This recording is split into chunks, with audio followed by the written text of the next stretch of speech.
नमस्कार मंडळी. स्वामी ज्योतिषमध्ये मी सौ जयश्री रत्नदीप पत्रे स्वामी तुमचं मनपूर्वक स्वागत करते. तर मंडळी, आपण आजच्या व्हिडिओत 15 जून 2026 रोजी येणारी अधिक मास अमावस्या अत्यंत दुर्मिळ आणि विशेष मानली जाते. कारण या दिवशी सोमवती अमावस्येचा अत्यंत शुभ आणि पवित्र योग जुळून आलेला आहे. अधिक मास, अमावस्या आणि सोमवार या तिन्हीचा एकत्र योग येणे हे अत्यंत महासंयोग मानला जातो. या दिवशी धार्मिक, आध्यात्मिक आणि ज्योतिषीय महत्त्व आपण जाणून घेऊया. अधिक मास, पुरुषोत्तम मास. अधिक मास हा भगवान विष्णूंना समर्पित असतो. या महिन्यात केलेल्या कोणत्याही पूजेचे, दानाचे आणि व्रताचे फळ सामान्य महिन्यापेक्षा अनंत पटीने जास्त मिळते. सोमवती अमावस्या. सोमवारी येणाऱ्या अमावस्येला हिंदू धर्मात सर्वोच्च स्थान आहे. सोमवार हा भगवान शंकराचा दिवस आहे आणि अमावस्या ही पितरांना प्रसन्न करण्याचा दिवस आहे. अमावस्या तिथी ही तिथी नकारात्मकता दूर करण्यासाठी आणि पूर्वजांचे म्हणजे पितरांचा आशीर्वाद मिळवण्यासाठी अत्यंत प्रभावी मानले जाते. सोमवती अमावस्येला भगवान शिव आणि माता पार्वतीची पूजा करण्याचे विशेष महत्त्व आहे. या दिवशी विवाहित महिला आपल्या पतीच्या आयुष्यासाठी आणि सुखी संसारासाठी पिंपळाच्या झाडाची पूजा करतात आणि 108 वेळा प्रदक्षिणा घालतात, ज्याला सोमवती व्रत असे म्हणतात. या दिवशी महादेवाचा जलाभिषेक आणि दुग्धाभिषेक केल्याने कुंडलीतील चंद्रदोष दूर होतो आणि मानसिक शांती लाभत असते. अमावस्या ही तिथी पितरांना प्रसन्न करण्यासाठी अधिक फलदायी मानली जाते. अधिक मासामध्ये सोमवती अमावस्येला पितरांचे श्राद्ध, तर्पण, पिंडदान केल्याने पितृ शांत आणि प्रसन्न होतात. ज्यांच्या पत्रिकेत पितृदोष आहे, ज्यांच्या घरात सतत आजारपण आणि प्रगतीमध्ये अडथळे निर्माण झालेले आहेत, त्यांनी या दिवशी दिलेले दान थेट पूर्वजापर्यंत पोहोचत असते आणि घराला त्यांचा आशीर्वाद लाभत असतो. लक्ष्मी प्राप्ती. ज्या घरामध्ये विष्णूची पूजा केली जाते तिथे माता लक्ष्मीचा वास कायम असतो. या अमावस्येच्या रात्री केलेले विशेष उपाय जसे की मुख्य प्रवेशद्वारावर दिवा लावणे, विष्णू सूक्त पठण करणे, घरातील दारिद्र्यता दूर करणे आणि आर्थिक समृद्धी आणणारे आहेत. या दिवशी काय करावे म्हणजे लक्ष्मी प्रसन्न होईल? शक्य असल्यास गंगा किंवा कोणत्याही पवित्र नदीत स्नान करावे. शक्य नसल्यास घरातील स्नानाच्या पाण्यात थोडेसे गंगाजल टाकून स्नान करावे. पिंपळाच्या झाडाची पूजा करावी. पिंपळाच्या झाडामध्ये त्रिदेवांचा वास असतो. ब्रह्मा, विष्णू आणि महेश यांचा वास पिंपळाच्या झाडामध्ये असतो.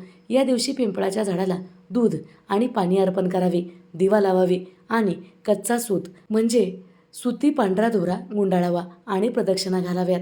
यामुळे आपल्या घरातील अडचणी, कष्ट आणि त्रास दूर होतो. अधिक मासात दानाला खूप अधिक महत्त्व आहे. सोमवती अमावस्येला गरीब आणि गरजू लोकांना अन्न, वस्त्र, काळे तीळ आणि छत्री दान केल्याने सर्व पाप नष्ट होतात.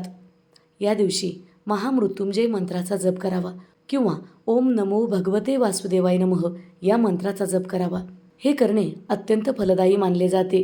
15 जून 2026 ही तिथी, अमावस्या तिथी, शिव आणि विष्णू या दोन्ही शक्तींना एकत्र प्रसन्न करण्याची, पितरांचा आशीर्वाद मिळवण्याची आणि घरातील आर्थिक आणि मानसिक अडचणी दूर करण्याची एक सुवर्ण संधी आहे.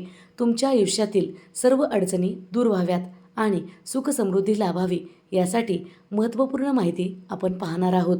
अधिक मास हा भगवान विष्णूचा अत्यंत प्रिय महिना मानला जातो आणि या महिन्याची अमावस्या तर सर्वात मोठी आणि फलदायी असते. जर तुमच्या घरात सतत पैशाची चणचण भासत असेल, कामात अडचणी येत असतील किंवा घरात कटकटी होत असतील तर अधिक मास अमावस्येच्या रात्री हा छोटासा उपाय नक्की करा. तुमच्या आयुष्यातील सर्व संकट दूर होऊन सुख समृद्धीचा मार्ग मोकळा होईल. साहित्य लागणार नाही. आपल्याला हवे आहे एक पिठाचा दिवा किंवा एक मातीचा दिवा. त्यात टाकण्यासाठी मोहरीचे तेल किंवा शुद्ध तूप, त्यामध्ये काळे तीळ आणि 2 लवंगा टाकायचा आहे. तर मंडळी, साधी सोपी विधी आहे. एक मातीची पंती घ्यायची आहे किंवा गव्हाच्या पिठाचा दिवा बनवायचा आहे. दिवा लावताना दिवा घ्यायचा आहे, त्यामध्ये मोहरीचं तेल किंवा तूप टाकायचं आहे, त्यामध्ये थोडेसे काळे तीळ आणि 2 लवंग टाकायचे आहेत.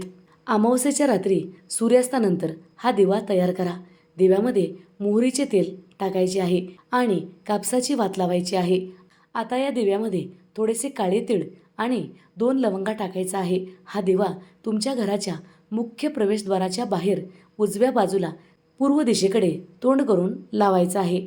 दिवा लावताना मनातल्या मनात तुमच्या कुलदेवतेचे स्मरण करायचे आहे आणि तुमच्या पितरांना प्रार्थना करायची आहे. आमच्या घरातील गरिबी, नकारात्मकता आणि अडचणी दूर करावी अशी प्रार्थना करावी.